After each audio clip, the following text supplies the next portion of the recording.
Hi friends, welcome to Khushi YouTube channel. AP రాష్ట్ర వ్యాప్తంగా రైతులకైతే అదిరిపోయే పెద్ద శుభవార్తనైతే చెప్పుకోవచ్చు. అంతేకాకుండా జిల్లాల వారీగా రైతు రుణమాఫీకి సంబంధించిన డబ్బులు అనేవి ప్రతి రైతు ఖాతాలో జమ చేసేందుకు కీలక నిర్ణయాలు అయితే తీసుకోవడం జరిగింది.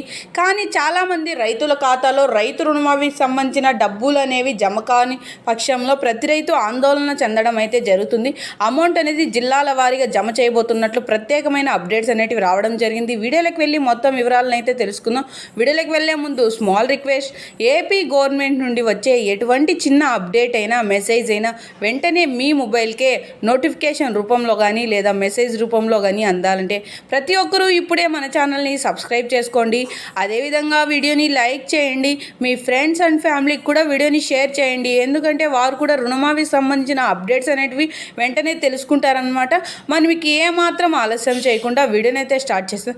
ఏపీ రాష్ట్ర వ్యాప్తంగా రైతులందరికీ రైతు రుణమాఫీకి సంబంధించిన డబ్బులు అనేవి నేరుగా వారి ఖాతాలో జమ కావాలంటే ఈ క్రాప్ మరియు ఈకేవైసీ చేయించుకోవాలని, అలా చేయించుకున్న రైతులకు మాత్రమే రైతు రుణమాఫీ డబ్బులు అనేవి నేరుగా వారి అకౌంట్లలో జమ కాబోతున్నట్లు మన ఎలక్షన్ కమిషనర్ గారు అయితే ప్రత్యేకంగా వెల్లడించడం జరిగింది.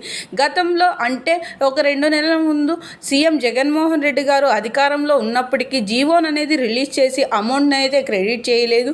అమౌంట్ అనేది క్రెడిట్ చేయడానికి ఇప్పుడు మన ఎలక్షన్ కమిషనర్ గారు ప్రత్యేకంగా మాట్లాడుతూ ప్రతి రైతుకి తెలియజేయడం ఏమనగా ఈకేవైసీ క్రాప్ చేయించుకొని సకాలంలో తీసుకున్న రుణానికి వడ్డీని తిరిగి చెల్లించి ఉండి, అదేవిధంగా పట్టా పాస్బుక్కి ఆధార్ కార్డ్ నెంబర్ లింక్ మరియు ఫోన్ నెంబర్ లింక్ చేయించుకున్నటువంటి ప్రతి ఒక్క రైతుకి రైతు రుణమాఫీ డబ్బులు అనేవి నేరుగా వారి ఖాతాల్లో జమ కాబోతున్నట్లు మన ఎలక్షన్ కమిషనర్ గారు వెల్లడించడం జరిగింది. సో చూసారా ఫ్రెండ్స్, ఏపీ గవర్నమెంట్ నుండి వచ్చే ఎటువంటి చిన్న అప్డేట్ అయినా ప్రతి ఒక్కరికి అంటే వారి మొబైల్కే అందాలంటే ఇప్పుడే ప్రతి ఒక్కరూ మన ఛానల్ని సబ్స్క్రైబ్ చేసుకోండి.